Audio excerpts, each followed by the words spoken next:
Walang prenong bibi, puro kwento, mga peke ito.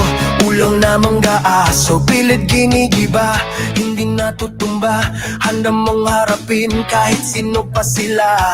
Ang nami mong girl, yun ang bangag. Inubos ang Pinoy, yun. Okay, dito po tayo sa si Nostradamus. Magkamali ang manghuhula ng DDS.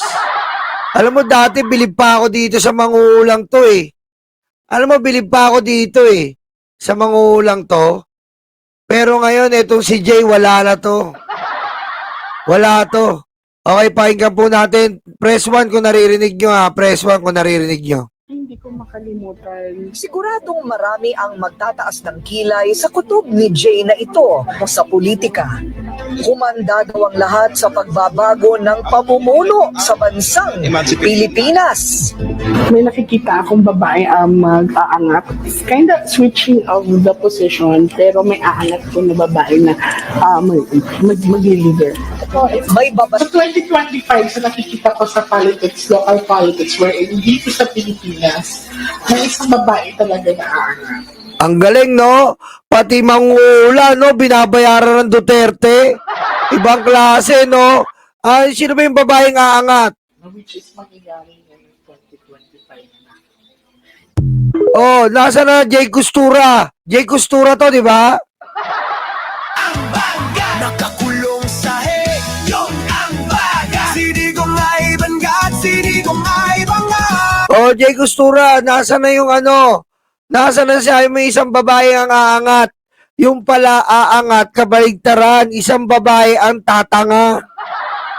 Grabe, no? Ang galing talaga mag-mind condition ng mga DD shit.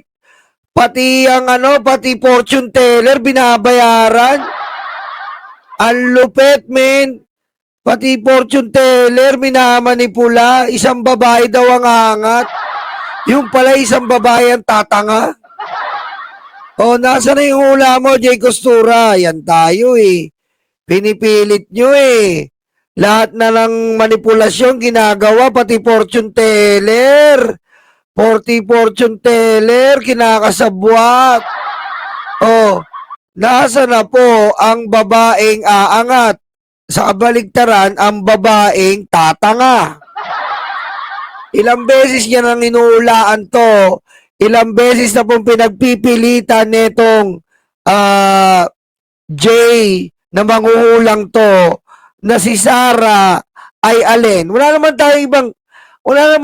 huwag na tayo magtanga-tangaan. Wala naman ibang huhulaan niya kundi sino ba yung babae na pinapatungkulan. O, sino ba yung babae susunod sa Pangulo? Wala namang iba kundi si Sara Tililing eh. O, so pinipilit niya na na magkakatotoo yung hula niya na mapapalitan ang Pangulo at ang lilipat ay isang babaeng aangat, atanga. Oh. Nasa lang hula? Nasa kangkungan. Wala po. Wala po nangyari. Kasi kahit umiral ang pera, kahit umiral ang pagpe-fake news, kahit anong gawin nila, kahit anong gawin nila, hindi makaupo ang impaktitang Sara Duterte. Nakakahiyaman sabihin, nakaraan, nakaredy na ang impakta. Ano nangyari? Wala.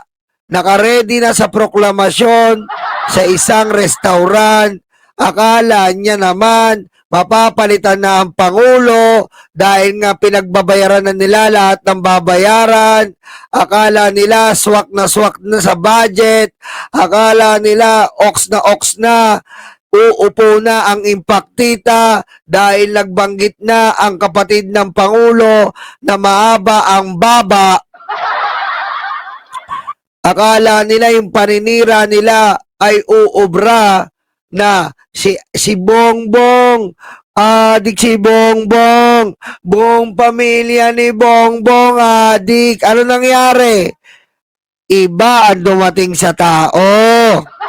Ano dumating sa tao?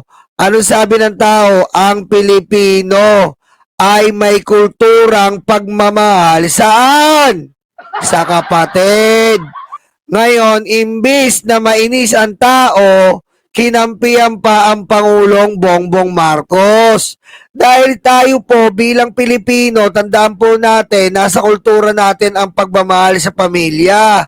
Nasa kultura po natin ang close family ties. Ayan po yung pinag-aralan ko sa Germany, ang relasyon ng pamilya. Nag-aral din po ako dyan, yung sa Germany na ang pamilya ang numero unong pamantayan at unang gobyerno na dapat mong tangkilikin at hindi mo iiwanan. Diba tama po? Kahit anong mangyari, lumakas man ang bagyo, dumating man ang unos, dumating man ang pagsubok sa buhay, ang pamilya ang dapat uunahin. Pero ano po ang ginawa ni Amy Marcos na hindi po na sobrang mapagmataas, ngunit siya ay sobrang baba.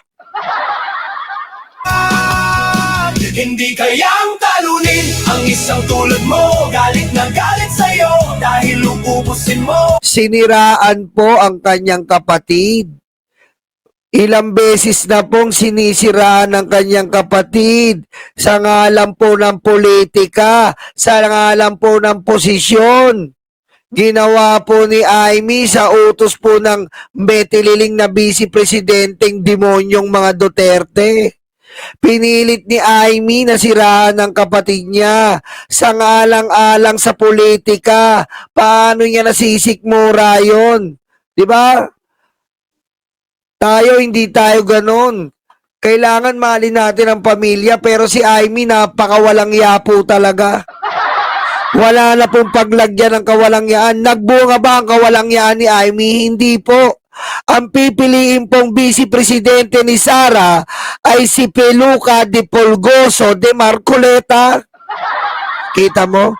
Siniraan mo na yung kapatid mo, pero lahat na sinakripisyo mo para kay Sara, pero piniling vice-presidente ay hindi ikaw.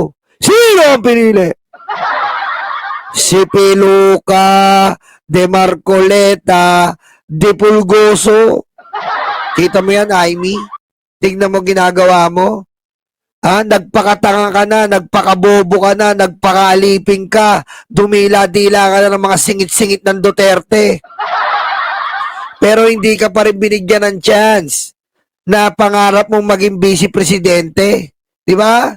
Kaya nga, kahit anong mangyari, mas matimbang pa rin ang dugo. Huwag nating magagawang ipagpalit ang dugo dahil ang dugo ay dugo. Pamilya mo yan. Ha? Baba! Okay? Mga